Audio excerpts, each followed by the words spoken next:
Bro, I ordered some trail shoes. Yeah. What brand are you running with now? And then what's the new pair? It's Nike. So I currently running, I think they're like the Pegasus, like Gore-Tex range. Yeah. Bro, my run on Saturday, obviously it was raining. Bro, I was just slipping and sliding. And I don't really take track of the tread of the shoe. It's so weird. Get home, clean the shoes, and it's like flat. Like how many Ks had you done on them? Like 650, 700. So how had you not bought a new pair already, bro? That's a lot of Ks. Yeah, and the thing is, like, I just kind of base it off of the road shoe mileage, like 800 to 1,000 pairs. Do you run that many Ks on your shoes? Well, I don't know better, bro. I'm new to this. Dude, I've always been told if I buy a new pair, they're like, you can run so much more on your old pair. Why are you buying a new pair? Sure. But I mean, new shoes are always nice. Bro, then I spoke to Shell, my coach, whatever, and I was like, Shell, bro, I was slipping and sliding on this thing. I was like, bro, I'm 2 weeks away from this race. Is it too late to get new shoes? He's like, no, bro. He's like, get them like ASAP. Especially because you don't want to run UTCT on old 800K running shoes. I'm not sure to ice skate, bro. I don't want like... so I got these things also, ordered them or called in the Sportsman's because of the Vitality thing, whatever. And I was like, how do you have these shoes? Zagama 2 Nikes. Yeah, the new Zagama. They're so nice. They're like, no, we don't have any, but you can order online. So I was like, okay, no problem. Do the order. The Sportsman's online. Yeah. Okay. So I thought, okay, cool, happy days. I placed the order, and then I'm like, jeepers, how long is this going to take? I called Sportsman's 4 ways. I was like, look, I've ordered online. How long is this going to take? She's like, no, between 3 to 7 working days. I'm like thinking the extreme. I'm like 7 Just now days. It's too late for your race. I'm like, this is a mess. And I was like, I won't be able to run in these things. But yeah, thank goodness I got the SMS saying they'll be delivered today. Oh, nice. But yeah, it's stressful, bro. Like, you don't think of all these like little bits and bobs. Like even the sim run on Saturday, like I've been running in my pack, just the water, some nutrition, keeping it like super simple. Bro, and I have to pack in the first aid kits. Yeah. Space blankets, flipping things that I didn't usually carry. Bro, this thing was heavy. And I'm like, fuck, like I should have carried this thing like before. Yeah, I think those are the kind of things that with trail running, because road running is obviously very different. Trail running, especially like UTCT, where it might be at least maybe a 2-hour period where you don't see anyone. Yeah. So you have to carry that stuff. And obviously if you're carrying heavier stuff, you need to have practiced, because obviously maybe it would add about 1 or 2 kilograms because you got your rain jacket, first aid kit. For the 55, what else is mandatory? Like that space blanket. Yeah, space blanket. First aid, rain jacket. A thermal layer. Like 500 calories. But I mean, you take nutrition anyway. Yeah. And then it's like an extra like liter and a half of water. So it's not only the 2 like flasks, those like flasks, whatever, it's also like a Camelback. Yeah. For me, I will always run, I prefer a Camelback as opposed to flasks.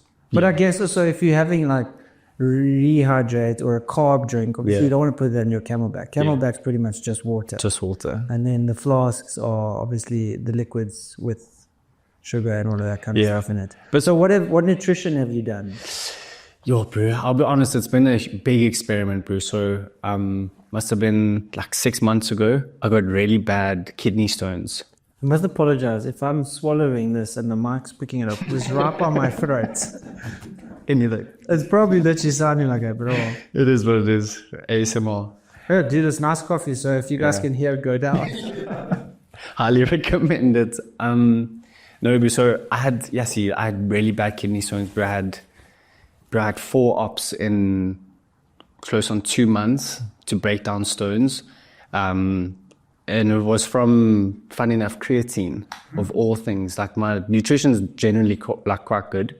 But yeah, so I had to be like very cautious of like my sodium intake as well. So even for the last couple of months or so, I've tried to limit sodium. And that's tough because you need to It's so important. Electrolytes. That's exactly it. So it's like for every like 1 sip of like a carb drink with sodium, whatever I have to have like 3-4 sips of water to try and like balance it all out. But I must say, like, everyone's nutrition is different, but I don't struggle with the gels at all. My stomach like reacts quite nicely to them. But yeah, it's funny enough, like the whole foods I have like the struggle to digest it. I don't know what it is, but I'm a little bit wary of it because I don't know how. I've only run 30 Ks, so to add on an extra 25 is quite a big jump, and hopefully the gels and stuff, I'll try and nibble where I can on. What's nice about UTCT is at the aid stations, like things like watermelon. That's easy on your stomach. Yeah. It's like literally just water basically. Like quick digestion. And that is it's so refreshing because at UTCT it's also really hot on the day. Yeah. So that watermelon is amazing. Yeah. I've never tasted better watermelon because I mean obviously you're half dying. You run 40K, now there's watermelon. Yeah. And then potatoes that I just grab like one or two. Okay. But I like I won't carry potatoes. No, of course. But having it at an aid station is really nice. You can just have and they're baby potatoes. So you have like one. Yeah. The digestion is not going to be that bad. I mean, I've never trained with, okay, what are they going to have at an aid station? Let's recreate that. Sure. Because obviously you don't know half the time. Yeah. So I think obviously practicing with your gels, practicing with all of that kind of stuff, obviously is important. Yeah. But fortunately with the liquid gels and all of that, I think it's not that bad on your stomach. Sure. Like if 4 weeks ago before a race, you had it on a run and you were fine. Yeah. Most likely on the day, you're going to be fine as well. Yeah. But that's what's fun for me is the nutrition aspect. I think it's like a science experiment, bro. Like it's almost like your friends will have different types of nutrition, and like recently we've kind of just been sharing it a little bit, seeing how like we all react. I think it's a bit, you want to experiment, but you don't want it to ruin your race, like your run essentially. So it's like, do I stick to what I know, but something could be better, but I don't know. So I think this year, like, because it's a new space for me, like running is very new. I mean, don't get me wrong, like there'll always be a space for the gym, but this running has just been a big, like it's like a science experiment, but like I've just been trying to throw myself into something that's really uncomfortable, really different, just try and see like what works, what doesn't work. And I thought if I don't go in 100% of just trying to give it my all, I won't really know. So it's been like very like an interesting journey. But yeah, it's something like I've really enjoyed, but it's more of like the mental aspect of it that I've like thoroughly enjoyed. I mean, like we're quite athletic. I mean, we can adapt to a lot of different things, but like we just spoke earlier, it's like you go out for these runs for hours, bro, and you're so used to being around people, around devices, around things, and you kind of you're in your own bubble. Like you can turn around and there's no one as far as you can see. And I don't know, there seems to be like a beauty in that where you can like reconnect with yourself. So yeah, like obviously like going back to the nutrition thing, that's always the fun part of it, but I've thoroughly enjoyed like what it's done for me, like mentally, like it's made me appreciate a lot of the smaller things in my life where before running, I kind of just took for granted.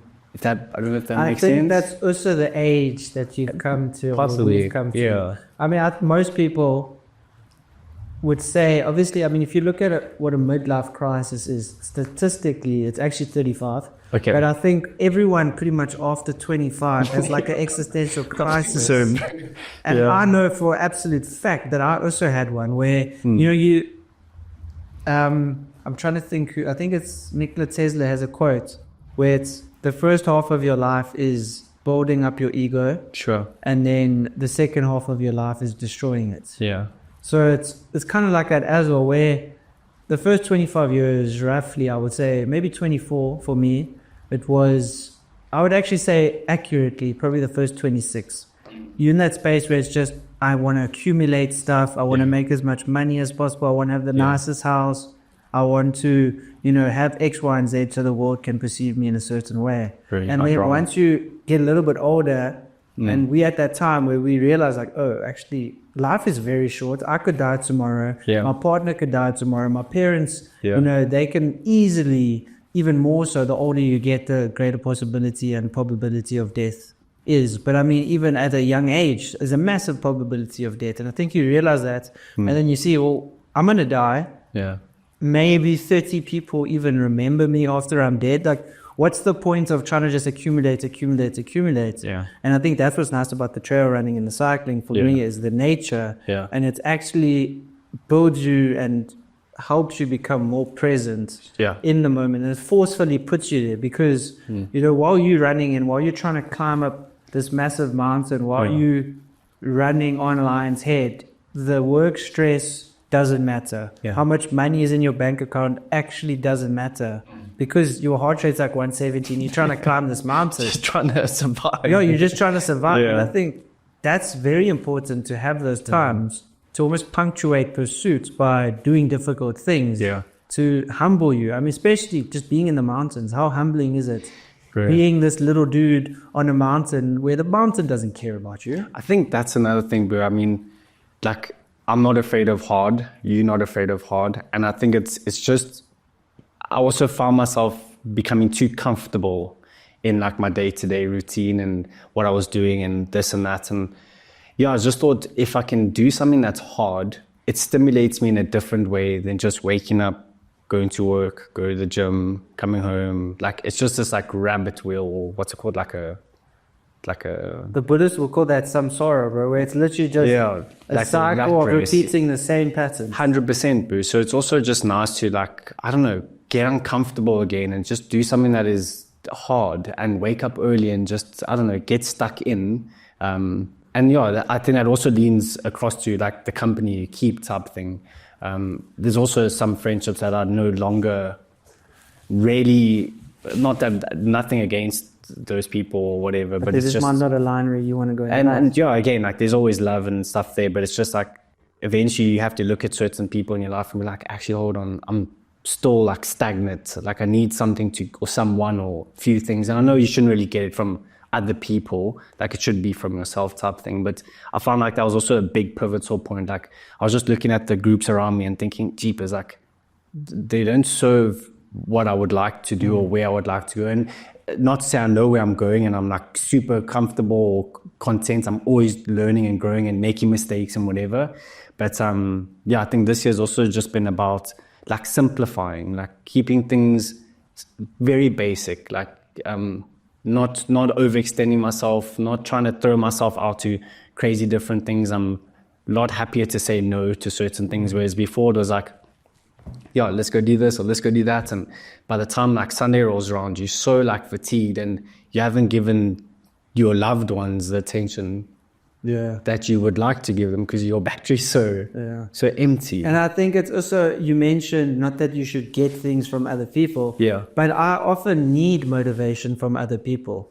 I mean, if we look at, you know, the David Goggins of the world and those kind of people, like they will tell you, you should have enough motivation within yourself and all that. But I mean, I don't think I'm less of a man because sometimes I'm a little bit demotivated to train. And because now I'm training with mates, I'm more motivated. It doesn't mean that I'm a bad human or I'm unmotivated or I've got ill discipline. Like you can feed off other people's energy and there's nothing wrong with that. And I think that's also that feeding of, and you do feed off people's energy. In the same way, if you surround yourself with, you know, there's people that we like to try actually have distanced ourselves from. Because we also feed off their energy. Because let's say you at a braai Friday night and you're super high because you're excited for your run on Saturday morning, you're on a high, your energy levels are good. And then they talk about all the problems in the world. Then they talk about how, come on, Adam, have a drink. What is the matter if you have 3 drinks? You're not, like, just go run a little bit later tomorrow. And that just also brings you down. The same way, surrounding yourself with people that lift you up is going to lift you up. And there's nothing wrong with pushing away the people that you don't want to be with. It's not like you push them away because you're judging them. You're just pushing them away because it's not where you see your path going. True. How have you found, you mentioned simplifying and you mentioned obviously saying no to things. How have you found also seeing that, like let's say with this UTCT race, you are the same person now having not done the race as doing the race. You know, you've put in all this hard work and you don't become more of a person or a harder guy or better once you do the race. You know, how have you, in terms of, because I've challenged with this a lot, in terms of setting goals, but realizing that you're not going to achieve more happiness once you get a goal, or you're not going to be a better person or deserve more once you achieve a goal. How have you navigated that? I don't know, bro. I think off the race, maybe I can give you a better answer, but this year has been that year for me of just figuring that out. I feel like this year has been that year of, dude, I don't explain. Like I wasn't sure of where I was beginning of this year, and like now I'm trying to figure out where I fit in this little world we live in type thing.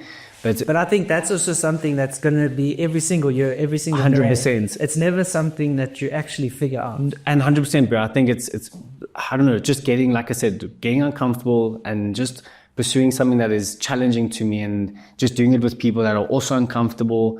But dude, I don't know. Actually, I think after the race, because I've only run 4.5 hours, bro, and it sounds so silly, but when I finished running on Saturday, it's almost like, well, what will the next 25Ks hold? And I think it'll unlock a lot of little things in my head that I'm not searching for answers. I'm not searching for like the big, like, wow, like, or the aha moments. I'm just searching for, once I finish that, I can reevaluate that and be like, okay, this did this for me, this did that for me. I like this, I don't like that. And kind of like hone into certain aspects from the time on in the race type thing. Why did you say that it sounds so silly having done 4.5? Do you think, because obviously you surround yourself with people that have done comrades, all of these things, why do you downplay the fact that 4.5 was a big thing for you to do, but then you say, no, it sounds so silly that you know, or I think yeah, maybe that's exactly it. It's just more of like the comparison of other people's accomplishments, which makes me feel like what I've done isn't really that significant. I think there's two sides to the coin, because one, obviously it motivates you to push harder and to run further and to do more. Yeah. But then on the other side, it downplays the improvement that you've made. No, 100%. And I think let's use my girlfriend, for example. It's a huge year for her as well, because we're both going into this running thing where we've never really run before. And it's like we finished on Saturday and she was so proud of me of what I'd done.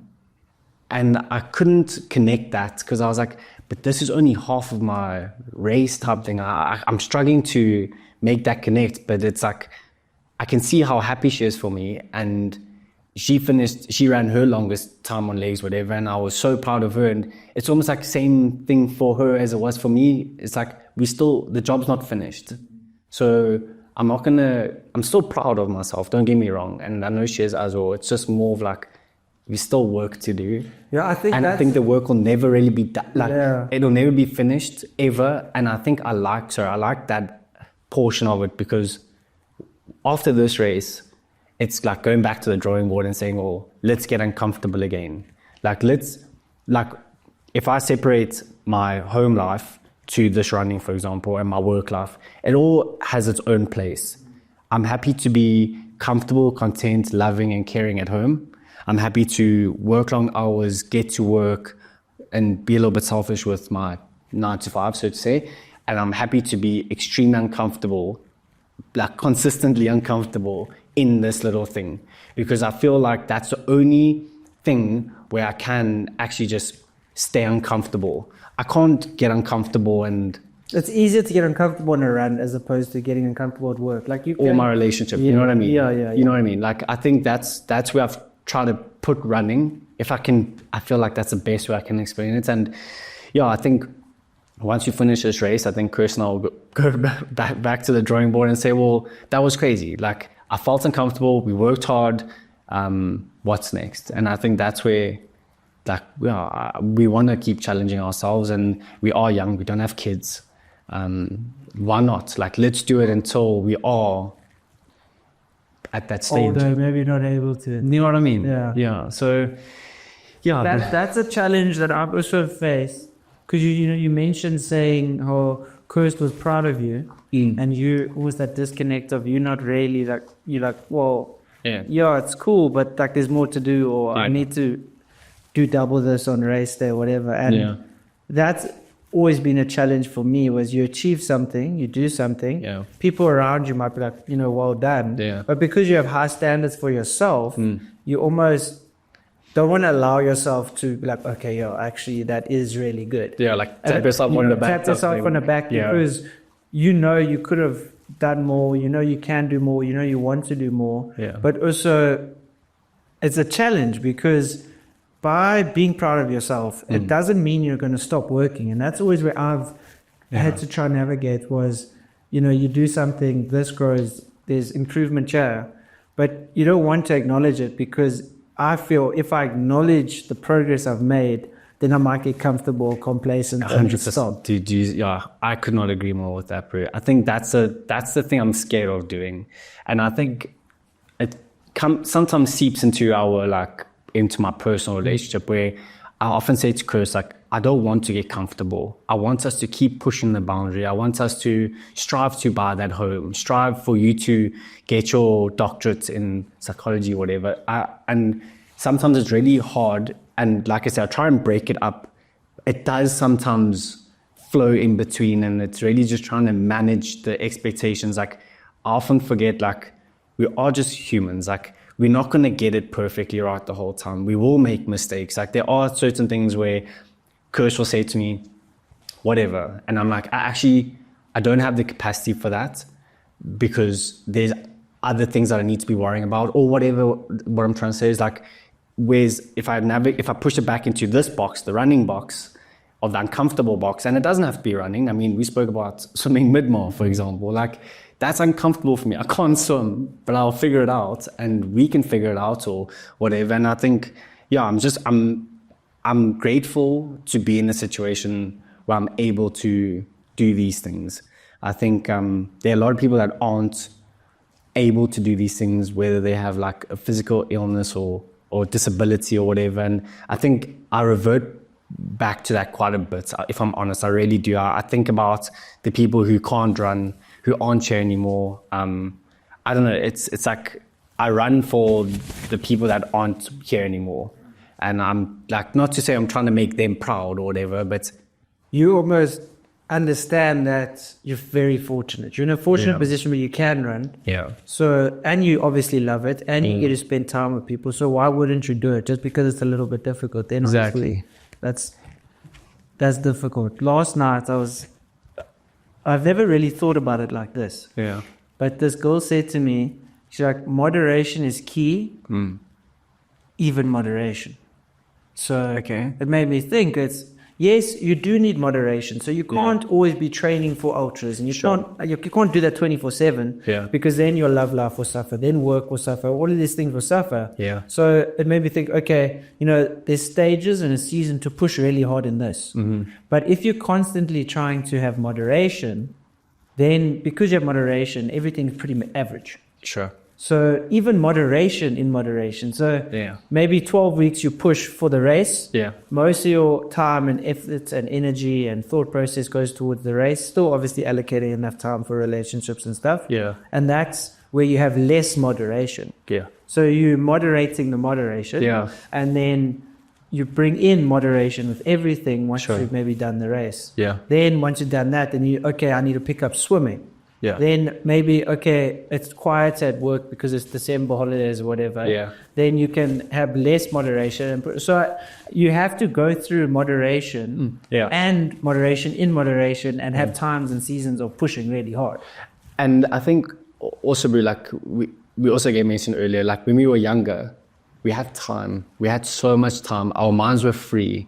I mean, our biggest concern was going to varsity, scraping a test, and then going to the gym. Yeah. And you could then go out, and like there was so much time in between where you could just do what you wanted, and there was no like real pressure on much.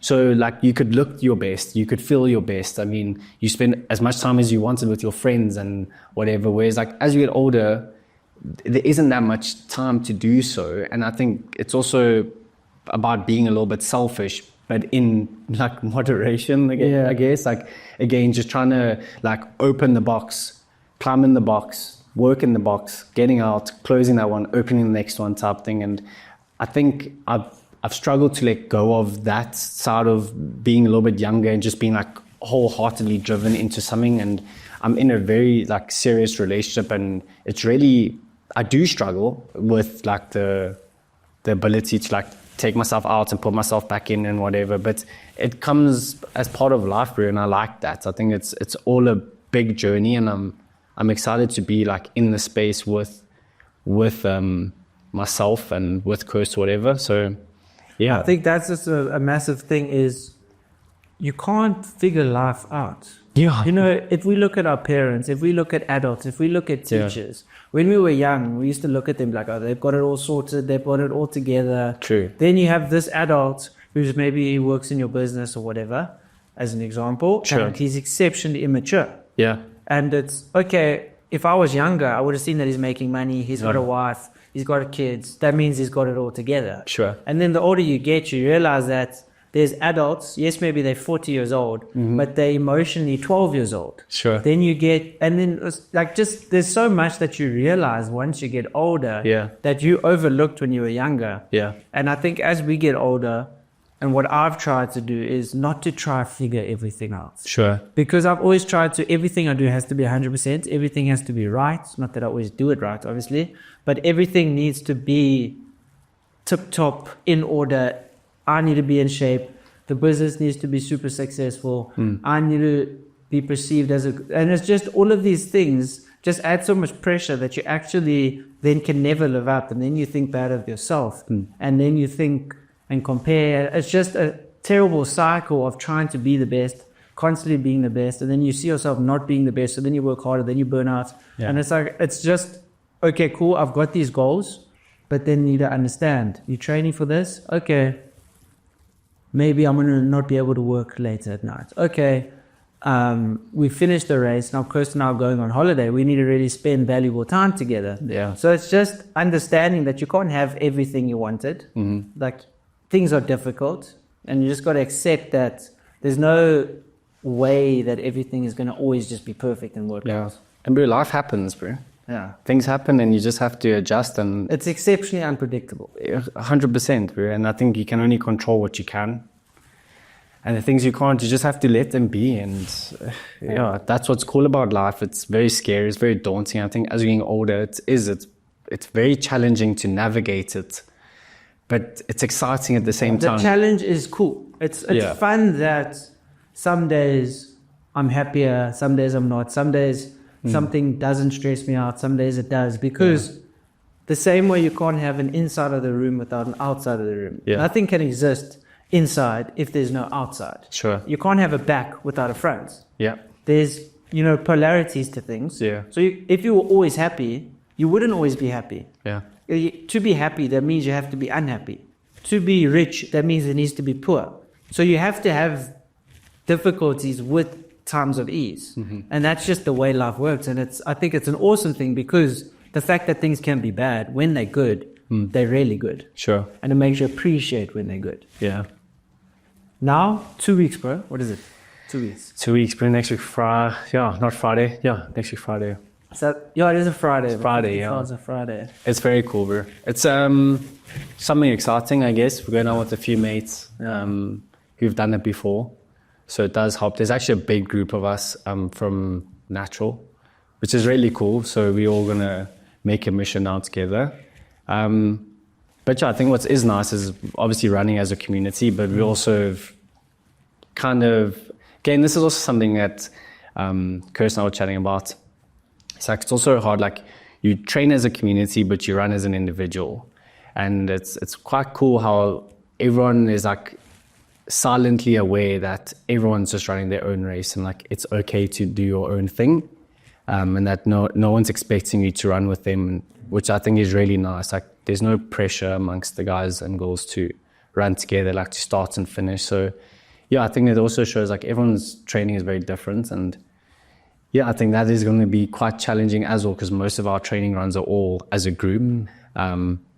We're consistently around each other. And especially with trail running, like it's difficult to, like a road run, it's easier for, if you train separately and you start together, for the gap between the people to be maybe less. Sure. Whereas a trail running, the gap, if you start together, the gap's going to be huge. Yeah, massive. Which I think is cool. I mean, and it's nice, like there's like support checkpoints along the way. So like guys who aren't running the 55. I mean, Kirst can even obviously see you because she runs on a Sunday, eh? Yes, yeah, on the Sunday, yeah. So it is nice. And then you can obviously support her, which is cool. 100%. So yeah, it's a big learning curve. But yeah, I'm excited to see. I think on the Saturday we can watch the milers come through up one of the mountains. Yeah, I've never done that. I've only when I finished my 55, I saw the milers start. Okay.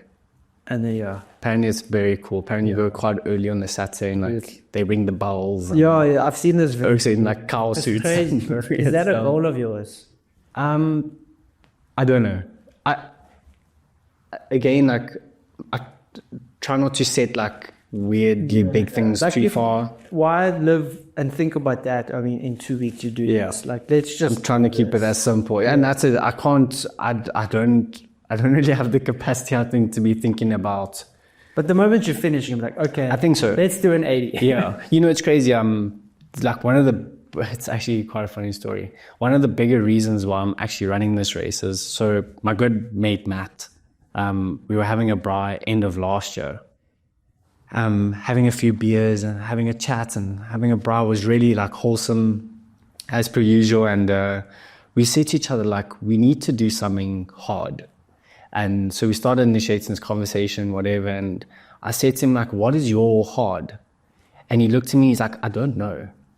So I was like, well, don't give me an answer now. But when you figured out what you feel like your hard is, let's have a chat and let's see what we can figure out, like almost like a bet type thing. So a couple of days went by and he's like, no, dude, I want to do a white collar boxing match. And I don't know Matt as a boxer. I don't know Matt as anything like that, to be fair.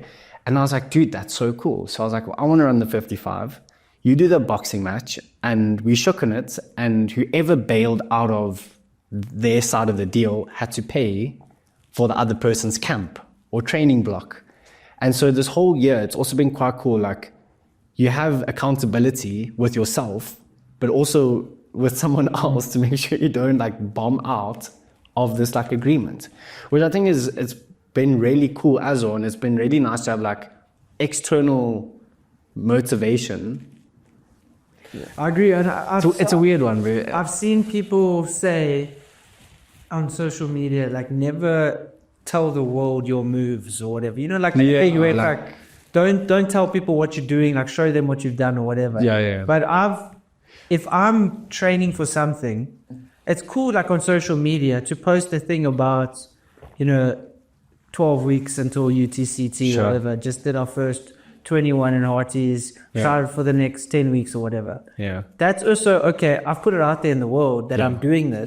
So there's also that extra bit of motivation. So it's not like you bragging, or it's not like you doing it to be cool. It's also putting it out there to be like, okay, well, I can't bail on this. I need to live up to my word. If I say I'm doing something, I do it.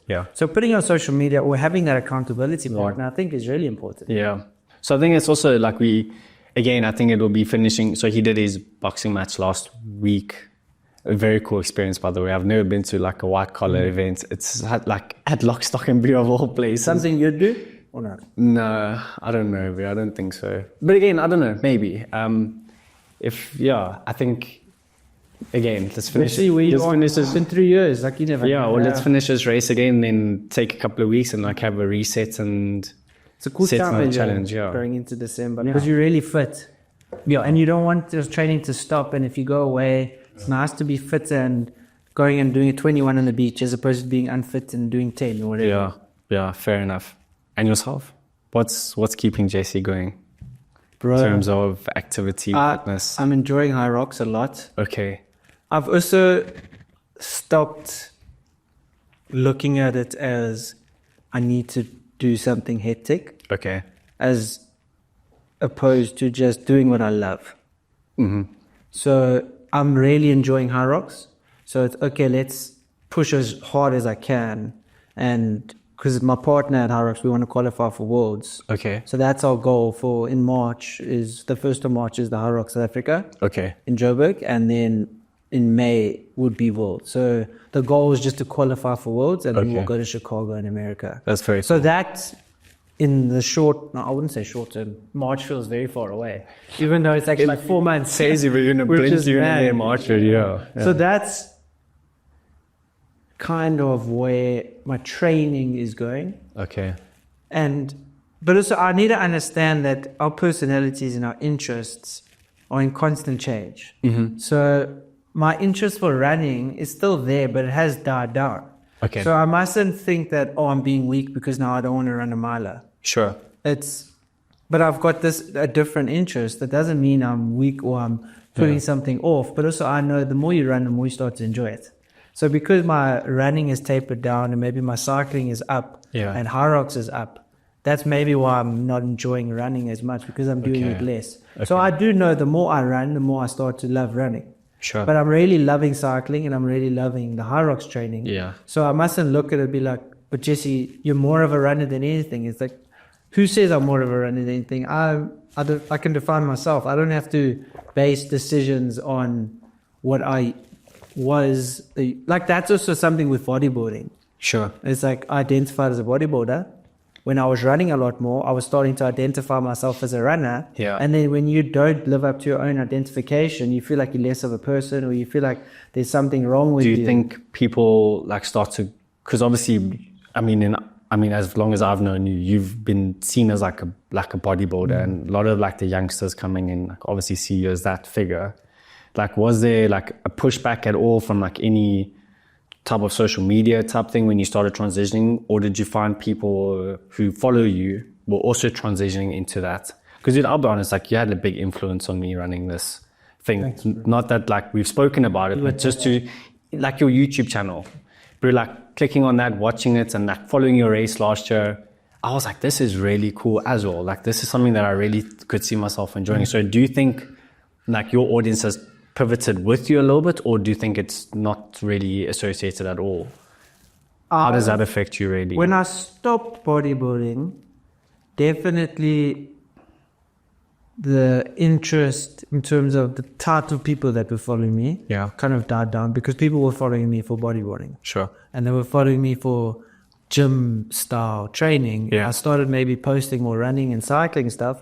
So maybe those people that didn't have any interest in running or cycling obviously maybe detached themselves, unfollowed, whatever. But that's also okay. And that's also the kind of journey that I needed to go through, was to realize just because that person is not interested in following me anymore doesn't mean I'm not someone of value, or I'm not You're still doing your trying to do things. It doesn't, like, their views on me actually didn't matter, but I definitely had to just kind of go through that and learn and mature essentially. But I've definitely found some people that are into the bodybuilding stuff, and maybe them themselves don't cycle or run, still have told me at times that it's really cool to see you doing the more of a hybrid thing. So that's nice in terms of seeing that I can still maybe influence or help or whatever people who maybe aren't interested still in what I'm doing. But I also just need to not validate my self-worth on how other people see me. So the journey I kind of just had to go through was, well, I'm enjoying running. So because I enjoy making content, I'm going to post running content. Okay, I'm enjoying cycling. Because I enjoy making content, I'm going to post cycling content. So for me, it's more just, I just enjoy, it's like what my form of, not that I've actually reduced a lot about the amount of posts that I've been doing in jail and social media. But I enjoy making videos. Like the UTCT videos I did. I really enjoyed. It made the run more memorable for me, because when I'm running, I'm like, okay, this would be a cool angle. This would be nice. Because I like cameras and angles and lighting. I mean, that's why you have a studio. Yeah, exactly. Like I enjoy that kind of stuff. So for me, it's less about showing people that I can do cool things. It's just an outlet for... It's like enjoy the process of creating content. I enjoy and how people attach it is up to them. If you like it, cool. If you don't... Exactly. So that was kind of just for me, the journey I had to go through was, well, I enjoyed doing this. And if people want to and they resonate with what I'm doing and the content that I'm posting, great. If not, it's also okay. So be it. Did it take a while for you to like be okay with that? Because I'm pretty sure like in the beginning, because you had an influx of a lot of guys wanting to be let's be honest, wanted to be a JC. Like, did it take a while for you to actually be like, I don't need validation from anyone really. I can just do my thing and be okay with whatever comes from it. Well, I would like to pretend even today Yeah. that I don't need any validation. But as humans, No, fair. validation is nice at times, you know. Of course, Sometimes posting a photo and you're getting a lot of likes makes you feel good. Like, I'm not going to deny, and I don't think that'll ever change. I think maybe I've improved in terms of posting so to get that. Okay.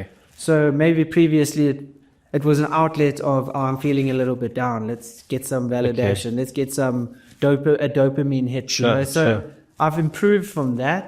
Yeah. But I still sometimes, if I do a post, maybe not intentionally trying to get the validation, but if I do get the validation, feels good. Sure. Like, why do people go look who's watched their story? That's just validation. That's just seeking validation. I'm not to say that I don't do that story. Sure, sure. I still sometimes catch myself. I'm like, why am I looking how many people have watched my story? Why am I looking if that person watched it? It doesn't matter. Yeah. So that's still something I think every human struggles with. You know, Okay. what does it matter how many followers you have? What does it, like, we just see these people on social media, online, these celebrities, these famous people living these lives, Yeah. and we associate the life that they live with the amount of followers they have.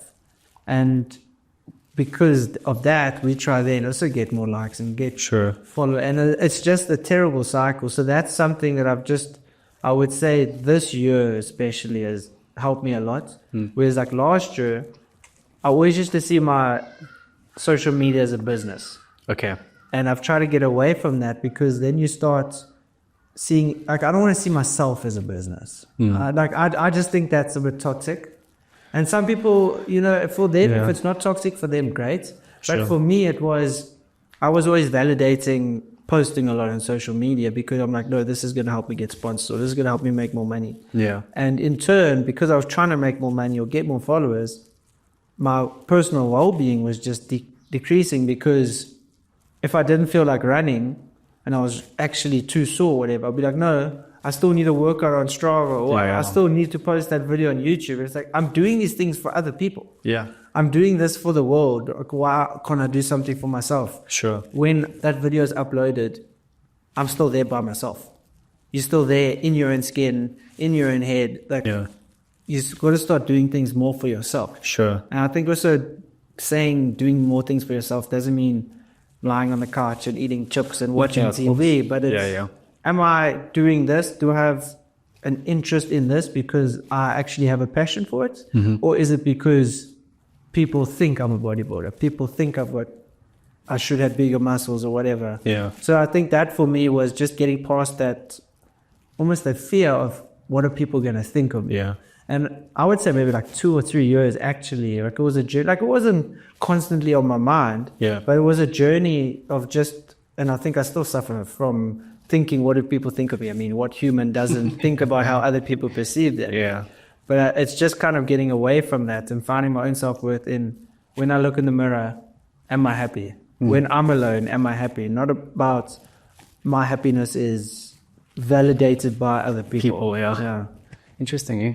I think that's just what social media makes very difficult. Yeah, It's like your self-worth is only based on what people perceive on you on social media. Sure. Like, look at that awesome place they went to go run, or look at that nice whatever. That's really cool. But they're just seeing the highlight reel. Like, you post a campsite that you went to. Yeah.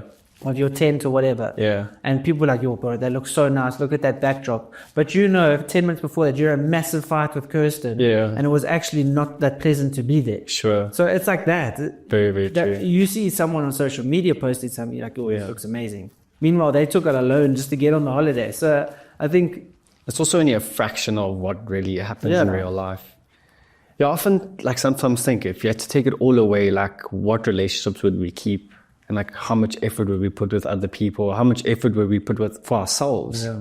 I think if no one actually knew what you would do. You know what I'm saying? Like, I think obviously a lot of people use social media for the better, but again, like, there is obviously very dark sides to social media. Like, once you get into that hole, I think it's really hard to get out. Because, like you said, you're consistently relying on that validation from other people. And that was just get you through your problem day. that I was having was, okay, my followers are growing. Yeah. I can't stop now. Sure. I can't stop posting. I can't do all this because then I'm going to get less followers. And then my personal brand isn't going to be as big. And Yeah. like you just get in this thing of like, okay, no, I've got to this point, I have to keep going. And it's like, why do I have to keep going? For who? For what? I think it's also nice is like, I've seen it through the studio, is like, you aren't necessarily the face of the studio. The studio is the face of itself. Yeah, that is something I've really tried to do. Which- even with clients, Yeah. if they make a testimonial video Yeah. and they say, Jesse was so nice, whatever, Yeah. I won't share the testimonial. Sure. Because I don't want to Yeah. be the face of it. Because Yeah. you want it to be a That's self-sustaining entity without a Yeah. face. Yeah, 100%. And that requires upkeep. As soon as you're the face and you have to stand and you have to promote Yeah, as then JC. I can't not be here. It's with me. Yeah. Very interesting, bro. Yeah, it's crazy. Life is, it's cool, bro. I think we all go in, like as we said earlier, we're going through this journey. We're all just trying to figure it out, bro. The studio's amazing, by the way. It looks really great. It's like, honestly, if you haven't been, come. Bring your Chinese, come chat. But no, seriously, bro. It's really, really lacquer, bro. And you, how is work? How have you managed? Obviously, you've got an interest in fashion, and you've got an interest in being artistic in that way. Yeah. How have you navigated an employer? It's difficult, bro. I often get told I don't work a real job because I don't really go into the office. I'm not. Not like an accountant is. No, I'm not really bound by my desk. I'm not really bound by time. Well, I mean, it's Tuesday morning, 10:15, and we're sitting here. I mean, yeah. So I do obviously work for a clothing or a shoe brand. But because I'm a rep essentially, I don't really have to sit at my desk. I mean, Would you be able to sit at a desk like 10 hours a day? I don't know. I think because I never have.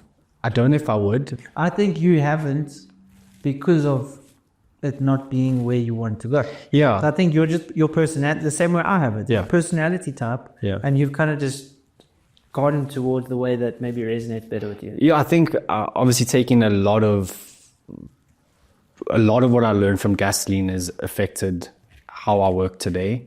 I mean, that was literally like from the ground up. Like that was very entrepreneurial. Like that was figuring it out, hustling, boxes, shops, everything online. It just was a lot. And I think Doing everything from being so around the business. yeah, and from being so dynamic, I think it has helped me to be dynamic in my current role where I'm able to just kind of problem solve without having to sit and really figure out. I can be on my feet and figure out where to go, what to do, how to solve the problems.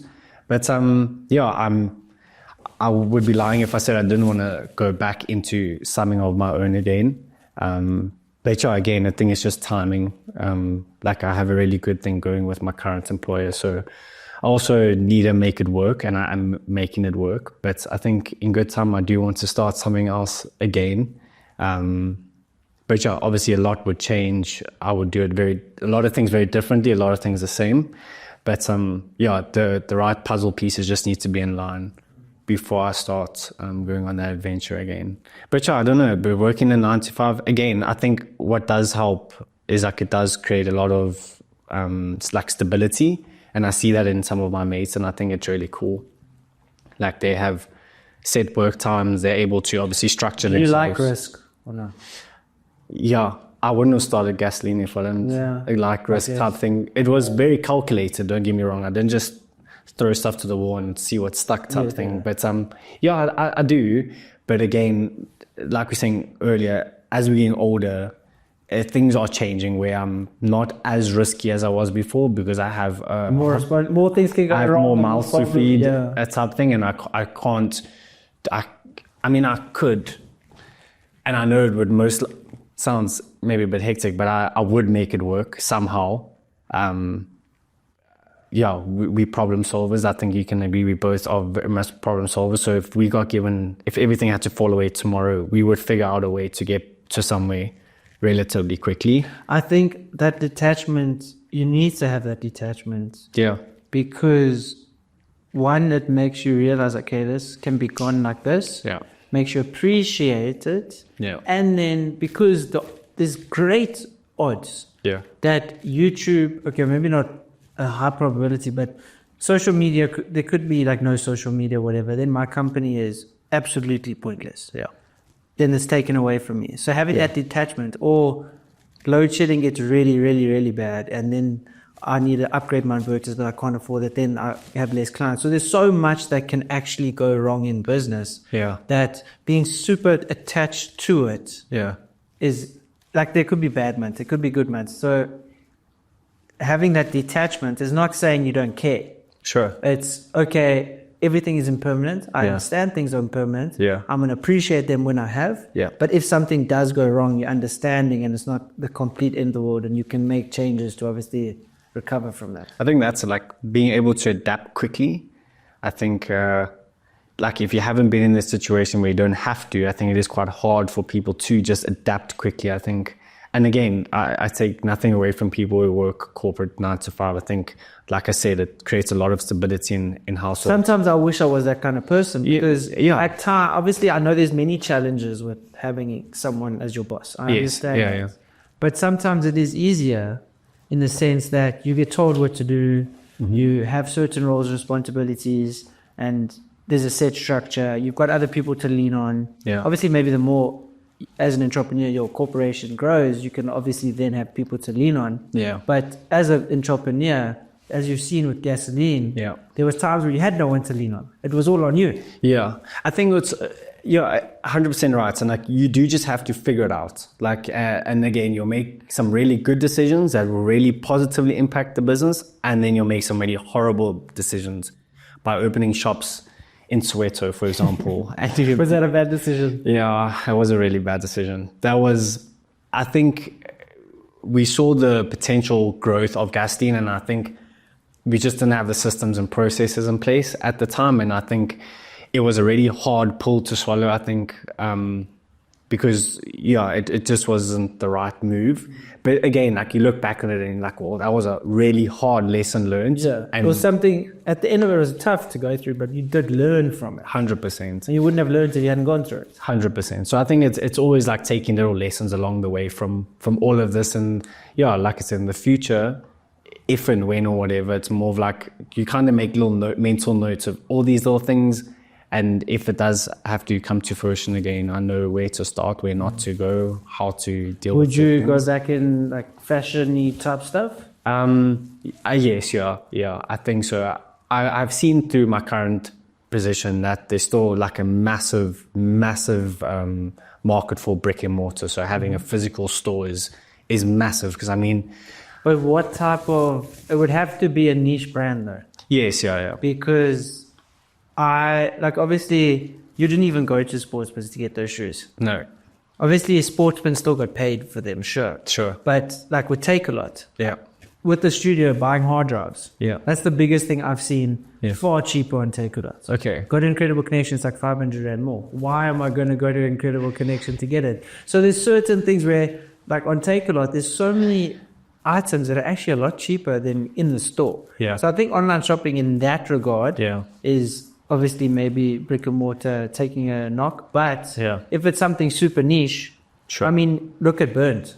I mean, they've got like 5 or 6 stores 100%, around the country, and they're still primarily online, but they've still got all those stores. 100%. So there is a need for it. I think, I was saying to Chris, I really like this idea. It sounds a little bit silly. I know it wouldn't really be like a giant money maker. It's more of like a passion project, which I'd like to maybe start before dipping into something a bit bigger, but I really like the idea. It sounds maybe a little bit gimmicky. I like the idea of buying a sewing machine and buying a pattern, not having a social media account for the page, not having an online store.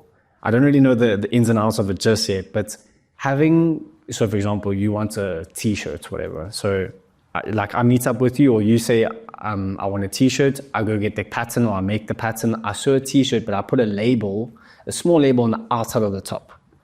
It's one of one. It'll never be made again. And the only way that I can make something for someone else is by someone noticing your t-shirt and asking you about it. So it's almost like personal networking to create something, you know what I mean, like along the way. So you can then give that person my number and I make them a one-of-one item. It's a very slow and might not be like the biggest booming business. I think I really like an idea like that. I think, let's say you've got a clothing company. Yeah.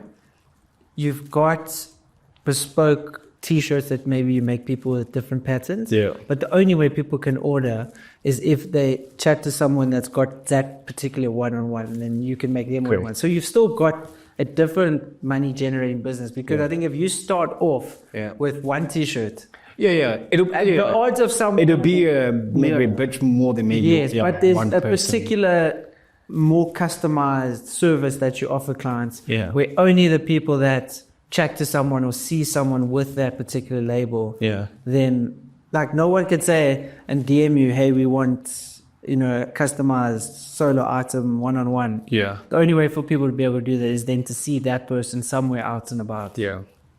I mean, it's tricky. I mean, we've spoken about, I don't know, I mean, the guys at Burn can tell you, I mean, if you're bringing stuff in, it's really, you need to be very aware of the quantities that... Yeah, you have to bring in a lot to save it. You have to bring in a lot. I mean, it's also hard. Like, we started with super skinny jeans, ripped and non-ripped, and that was it. We had 2-3 colors, and then it kind of, obviously we had to sell to then bring in more, but you're not just bringing in 100 pairs. You're bringing in 500 pairs, 600 pairs.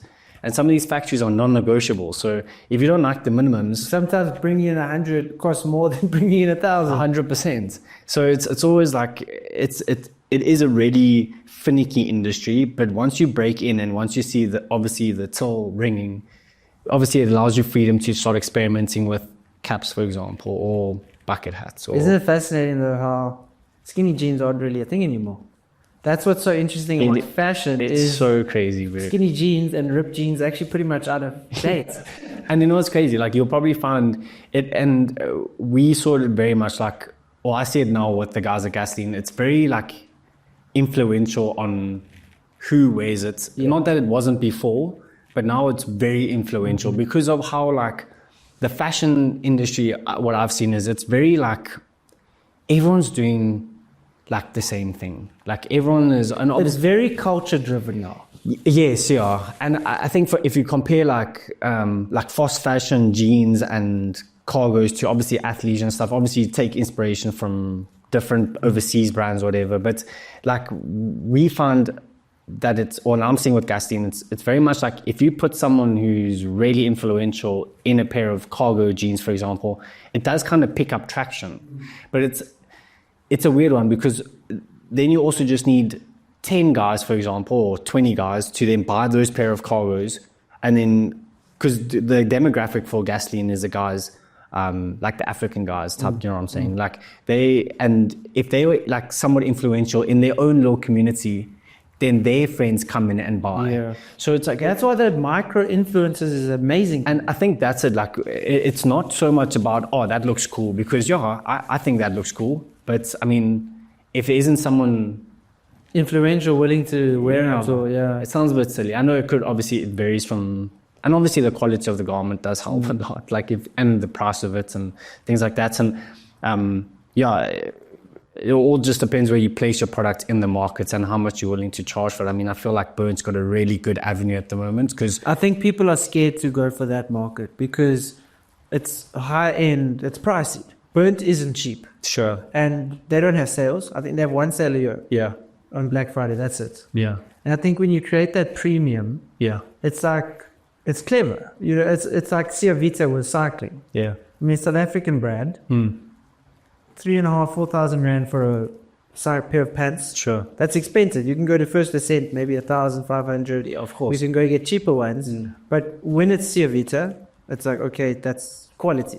When people see Burns, if you see a girl in burnt tights, you're not going to think 400 rand tights and be like, okay, I know she paid 1,000 rand for those. Yeah. Or if you see a guy in a burnt running vest, I don't look at burnt and think expensive, but it is expensive. You know, it creates that, it's almost like now if you see someone in Nike, it could be, okay, that could have been an expensive pair of tights. It could have been maybe their factory outlet pair of tights or whatever. Yeah. But with Burns, it's like, okay, they spent money on that. Sure. But they've placed themselves so well. Like, they've almost gone a little bit more premium than their competitors. And to be fair, like, their shops are beautiful.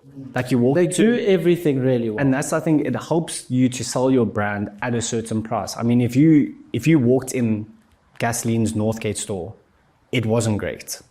what we were selling the jeans for made sense to. That's what I'm saying. And if you everything was priced at the relative correct demographic price, 100%. And I think that's where like Burnt has got it right. It's like they've set themselves up in that perfect bracket where you are buying a premium product. I mean, their garments good. I have a few of their t-shirts, and it's okay. Yep, no, cool.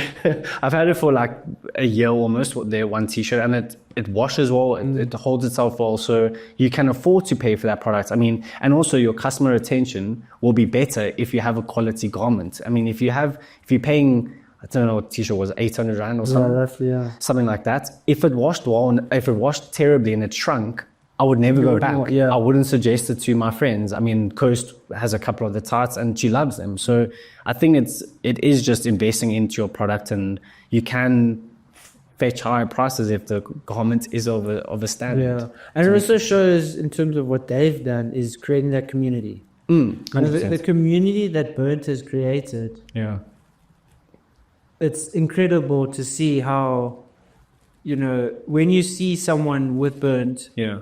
And you maybe are wearing Burns, there's like that recognition, right? Nice. Yeah. You know, we're like, you're a runner and you're training and you're in Hearties by yourself. Then you see another complete random guy with a backpack on, and you can see he's training for the same. There's like that level of respect. You know? Nice. I know you like the things that I like. So when you see someone at the gym with Burnt, or when you're running or whatever, it's a similar concept, but it's like nice. Yeah, I can't think of a better word, but it's like a little cult. Yeah, it is like a cult. And it's such a clever concept because most of people online, I would say more tailored towards girls currently, but the male Burnt line is, I mean, it's exploded. They're doing really well. Of course. But people are so proud to post their Burnt clothing items. Yeah. So it's really clever how they've positioned themselves within that community where people are proud to make Burnt more money. Like that for me, I think that's the biggest thing that you need to do is create that community. It's the same as these massive influencers. Yeah. Like people are proud that they're watching Joe Rogan, so they're posting it. People are proud that, I'm trying to think of whatever examples, but that they're reading this person's book, so they post it. I think that's where you build really good brands. Sure. Is when you get the community proud to have spent money and given you money. Yeah. And by them being proud, it then brings you in more money, and they're 100%. Happy for you to get more money. Yeah, 100%. It's like even like the running clubs. I mean, those are like they're exploding everywhere. I mean, there's one in Rosebank, bench warmers, I think. I was saying to a guy the other day who's one of the guys who's very involved with the running club, and he was saying like it started off by 10, 20 people, and the other day they had Nike involved, brought in like, and I think there was a few other running clubs that came to this event type thing. But he was saying like on average you get like 200, 300 guys and girls running on a Wednesday, and I'm like, isn't that crazy how running clubs in general have popped up? Like, dude, it's running now, I feel, is like the new bodyboarding. Yeah, in my opinion, I think so. Being in the bodyboarding community, obviously maybe like the 18 to 22-year-olds, they're still like heavy gym focused. Sure. But I think people our age, from like 24 to I'll say 35, but a run club, and maybe if you're older, maybe you just have like a team, like a peak performance, or like even a natural, more so than a random running club where you just go and don't get coached.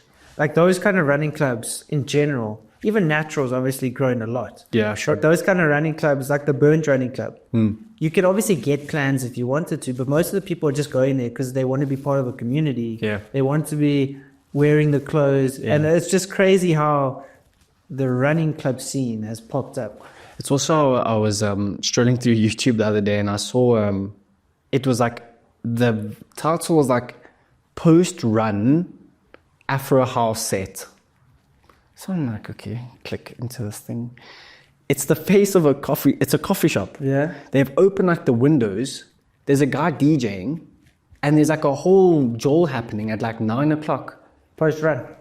Yeah, that's pretty cool. And I'm thinking, what on earth has like this come to where, God, it looks, and again, look, we don't go out to like many places on a Friday or whatever, but I don't know, it also looks like that gravitation is happening quite a bit. I think it's a good thing where people are becoming more excited and want to communitarize and see people Yeah. on a Saturday morning at a run club, Sure. as opposed to getting drunk on a Friday night, which I think is definitely progress. I think it does help, and also like meeting like-minded people who are into health and fitness or whatever. I think it does And create it's not this hectic music around you where your brain is slightly inhibited because of the drugs or the alcohol people are taking. Yeah. Now you're on a good high because Yeah. of the endorphins you just had from the run. Yeah. You're having coffee, getting some nice caffeine kick as opposed to a tequila kick. And then you can mix with people that maybe are on the same journey that you want to be on. a little bit more health conscious. I think we can argue to say that people have become a lot more health conscious absolutely. of recent, and I think that is a good like starting spot. Like I would rather meet someone at a coffee shop after a run than like almost absolutely off my head in a club. You know what I mean? So obviously, like you said, different age groups obviously are very different in their time of their lives. Like 22-year-old Adam put me in lock, stock and beer, and with 12 tequilas, I'll be there. But like now we're older, obviously, like, and you see it, like, I don't know, guys are, it's very, and again, like I can commend Natural for this. They're very community based, and like the people involved there have made a very big effort in making it community based. Like no one gets left behind in a run. Like everyone is involved. Whereas I think that could obviously push people. I need a pee so bad. All good. I've literally been kidding. We'll continue now with that thought. No one left behind. Yeah. It's nice to have like a community where they're very inclusive. It does help. I think some of these running clubs, I think, can be quite intimidating.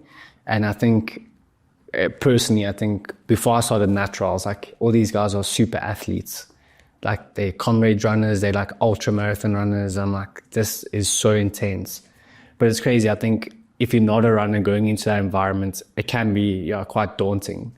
But they've done a very good job. And those are to cater for beginners anyway. 100%. That Enjoy program, I think, is really, really good. And it like allows people who don't know, like haven't even run 100 meters to feel included.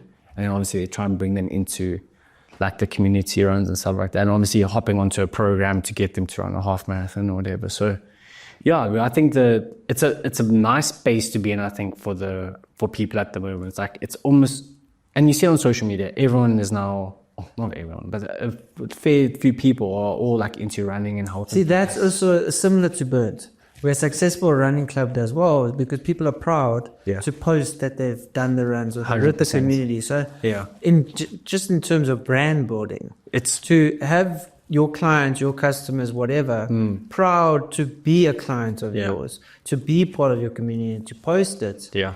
I think that's where marketing is now. Yeah. Where brand building is your clients are building your brand. Yeah. Less so of giving this comrades runner a pair of, or a Natural t-shirt to run. Sure.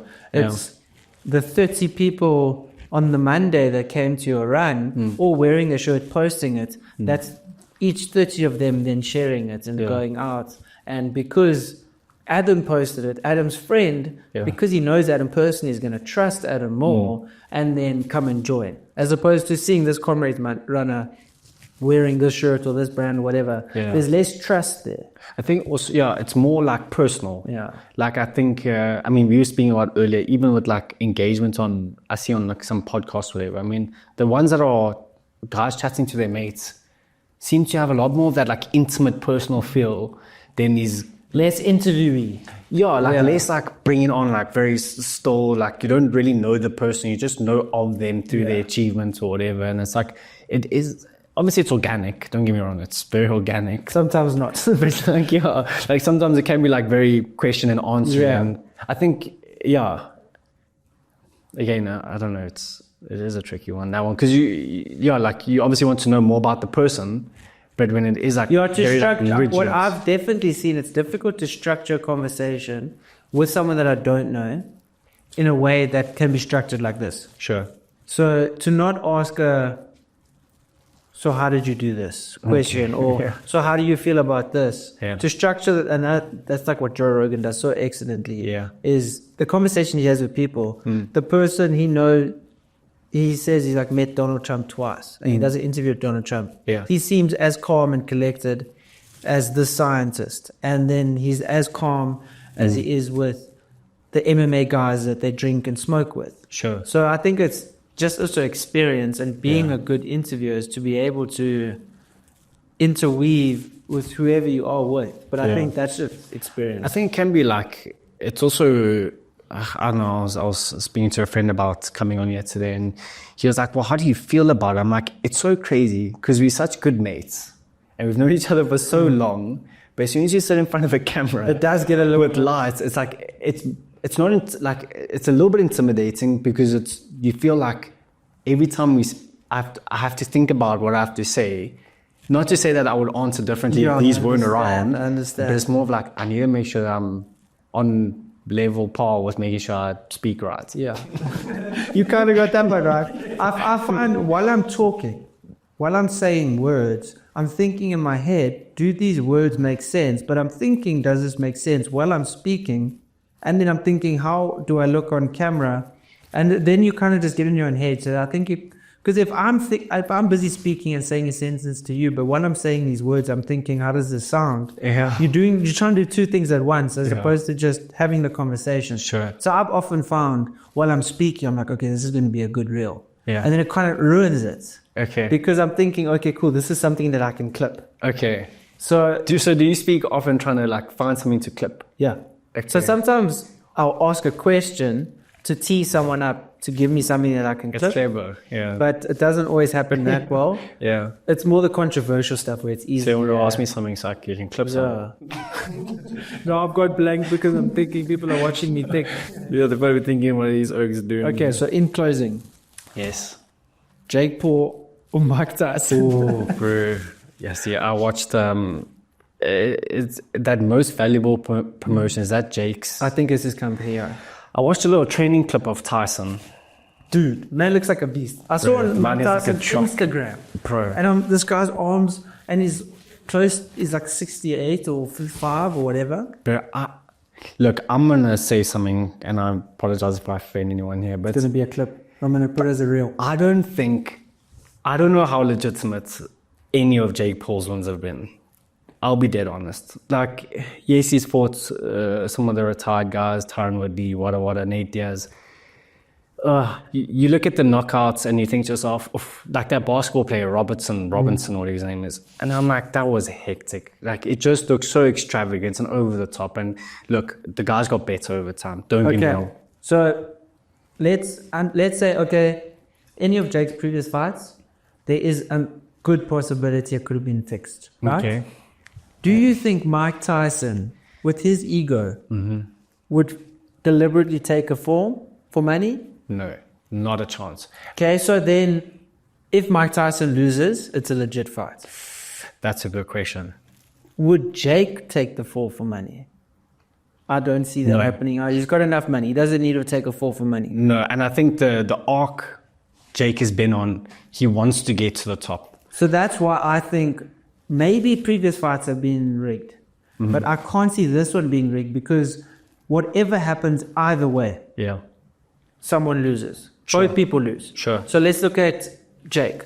He wins. Yeah. People are like, bro, Mike Tyson's 65 years old, big whoop. Yeah. He loses. Bro, you got beaten up by a 65-year-old Mike Tyson. Career not so good. Credibility. So if he wins, Yeah. it's a slightly better option, but it's still, bro, Mike Tyson 65, like big whoop. Yeah. He's 65. Mike Tyson wins. For him, maybe it's fine. That's the only, okay, cool. Yeah. Because it's like, he beat Jake Paul. Jake was younger. Mike's cool. Yeah. Mike's a good fighter. If Mike loses, there's going to be, he took a dive. Or it's going to be, well, he's 65. He shouldn't have been fighting still anymore. So the only way there's zero downside for one person is if Mike wins. Because if Jake wins, there's still the downside of, it's the 65-year-old man. Sure. So that's why I'm like, can this one be rigged? I think also my opinion here is, bro, if Jake, obviously Jake's a businessman at the end of the day. Like, these fights make financial sense to his pockets like you cannot believe. He's getting paid hundreds of millions of dollars. So not just personally from the fight. Correct. I mean, it's the fact that it's on Netflix. I think that in itself is huge. I mean, regardless of the result, they both cashed in extremely well. Yeah. I just think for Jake Paul, and again, I just think he needs to go that route where you fight like credible people your same age or boxers the same age as you that are ranked or non-ranked or whatever, and you build your way up just like everyone else does. But I don't think he can, because he's not a proper fighter like those guys. But I think if he wants that credibility of wanting to become a world champion, I don't think he actually cares about that. I just think it's about money. And he's saying he wants to fight real fighters so that he comes off for the fighting community as someone that really is a champion for the sport. Sure. And then for the non-fighters who don't care, who just want to see him win or lose, they're still paying to watch anyway. Sure. So I think he's just playing the role. Look, yeah, 100%. I think you can sit on either side of Jake Paul and say, oh, but Like, I like him. I personally... I don't mind him. I like him. He's not my favorite, but I don't mind I've him. watched a lot of podcasts. I'm like, hey, he's being maybe more real, and I like this version of him. Yeah. I don't like the super money orientated, have as much as you can type of look. Because like I've seen him on podcasts where he spoke about like an ayahuasca experience and how he lost his ego and all of these things. But then I see him on social media the next day. I'm like, But it's also was just that a lie? Like, I think it's also just a persona. I mean, and how do you not become that persona? Because he's been doing this for 20 odd years. that's what I'm saying. I think he can. Do you think he's not that then? I don't think so. There's a very cool Jake Paul documentary on Netflix. It's a very good watch. I think that also changes the perspective of how people, or how I now view Jake Paul. Like, this is like, you see, that podcast I watched made me view him differently as well. I think he's got an ego. Don't get me wrong, he does. But I think it is very much a persona driven on social media. His persona when he speaks out in public. The way he is definitely brings him more money and makes him more successful. I mean, if he wasn't this like egotistical no one would really give him as much. He would just be Logan Paul's brother. Yeah. But he is Jake Paul. Like, he's pulling in these big fights, these mega fights. I think as a boxing, I'm not a boxing fan or whatever, but I think the guys who do watch boxing do just want him to take that professional route. If you all this talk saying, oh, I want to become a world champion and fight Canelo and wada, I think you need to then go down that route of doing it the right way and build your way up to fighting something like that. But he won't. He doesn't have to. I don't think he's good enough to do it the legit way, because so I think then the Oaks just needs to be comfortable with Jake Paul being Jake Paul. Next fight he's going to fight Donald Trump. Yeah. And then you know what I mean? Then he's going to fight Joe Rogan, and then I think there will be so many people watching. But if that's the way he wants to go about it, then I think he wants to fight whoever he can make the most amount of money off with. Which makes sense. Like, I don't he's playing the role of the arrogant guy who wants to become a true champion, boxing champion. Yeah. But that's just the role along with the ego role that he's playing. Because if he truly wanted to become the champion, he would then take that route. Because that's the only way there. Yeah. Because right now, yes, he's fighting a champion of 40 years ago, Mike Tyson, but he's not truly going for any belts or any of that. I mean, think about Kevin Lerena. They would be at the same weight. Yeah, that would be Kevin would absolutely kill Jake Paul. There's no doubt. And Kevin's not even the best in the world. Sure. He's like in the top 10. Sure. He's an incredible fighter. Yeah. And he would still absolutely destroy Jake. Sure, of course. So like that for me is like... But Jake would never take that fight because, with all due respect to Kevin, it's not a money fight. Yeah. It makes sense. I mean, Kevin would get paid off. Kevin would make it incredibly well. Yeah. But I guess it's like, if you just quickly touch back to like the Conor McGregor era, everyone just wanted to fight Conor McGregor because he was the money fight. Like, both like 2-3 weight divisions above him. Well, not 3, but you know what I mean. Like, we're all wanting the McGregor fight because he would set you up forever. Yeah. And I think that's what Jake Paul is now. Like, a lot of these guys like that he has recently fought, they got good paydays. Like, really and what's really good paydays. fascinating is like they'll be super popular, relevant after the fight. Nothing. Yeah. Like, look at that. Like Brent Askren. I was even like following him a little bit during like the build up to the fight. I was like partly hoping that he was actually going to be good. I was watching YouTube videos about people talking about him. After the fight, I'm like, I don't care about this guy. Like, exactly. And that's, unfortunately, these people are just using it to take one little payday. Yeah. Well, if they're in it for the wrong reasons, yes. Like him, he was 100% in it for the money. Yeah. And he didn't actually care about furthering his career or anything. I mean, I don't follow him anymore. But he was pretty much retired out of the UFC. Yeah. Because, I mean, Masvidal kneed him in the face in the first round and, like, absolutely slept him. But also, after losing to Jake like that. That's next fight, yeah. Yeah. After losing to Jake like that, there's no way anyone has any respect for Ben anymore. The way that was like me walking in with zero boxing experience and trying to fight. Like almost what it looked like. So to answer your question, Mike Tyson either knocks him out in the first round. Dude, it's such a difficult thing to answer. or Jake will gas him out. And what I think, because Mike's engine, after watching that promo video, it looks a bit rusty. Look, don't get me wrong, that's obviously just sparring, whatever. So that's what I think. That's what I think is going to happen. Yeah. I don't know, is it an 8-round fight, 12? I can't imagine it being 12. I think it's either 8 or 10. 6, or even 6. Because Mike Tyson can't do 12 rounds. I can't see Mike Tyson doing 12 rounds at 6. No, I don't think. I think it'll be max 10. I think it'll go the distance of however many rounds. Yeah. You think so? Because it's rigged. I think they've rigged. I think they've fixed the fight in a way where both people come off. Okay. So no one's reputation. So it goes the distance. Yeah. But even if Jake goes the distance with Mike and doesn't knock him out, he's still the guy that couldn't knock out a 65-year-old man. But also with Mike Tyson, he's a legend, he's got a legacy. So I think people will be more understanding. So I think, for me personally, I think there's no way Mike Tyson would throw the fight. I don't know. I don't think he's the type of person. Because he can make enough money elsewhere. He's got enough money. He can make enough money. He can do anything else. He doesn't actually have to fight. Yeah. So I think in terms of fixed, I can't see Mike agreeing to throw the fight. So I think it might go the distance, at least in the agreement in terms of being fixed. Yeah. They will say we'll allow it to go the distance. Sure. Because I don't see, like even soccer. Soccer's fixed. Not every single match or whatever. Yeah. But there's way more going on behind the scenes than people think. Oh, but I feel like that's a whole other podcast topic. Yeah. But yes, I agree. But in terms of sports, I think majority of sports is fixed. Yeah. In some way. Maybe not, okay, the Bulls are going to win today. Sure. But unbeknownst to the captain, the wing took a bribe to let through a tackle. Like that kind of thing. Not like maybe the entire team knows about it. But like there's levels to... I mean, there's a very cool Netflix documentary called, I think it's called Bad Sport.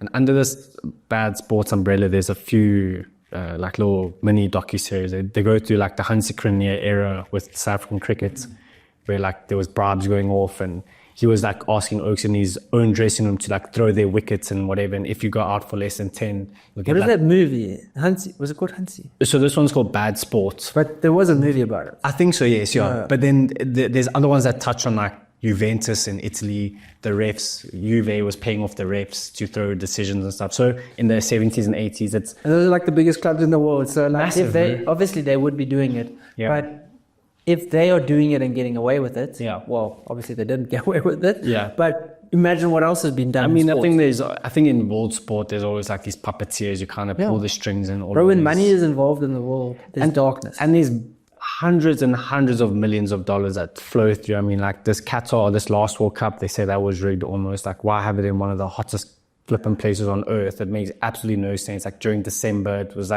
it all was just weird and finicky. Like it just didn't make sense from like the conventional World Cup setups, I think. But yeah, I feel like that's a whole other Okay, so quickly.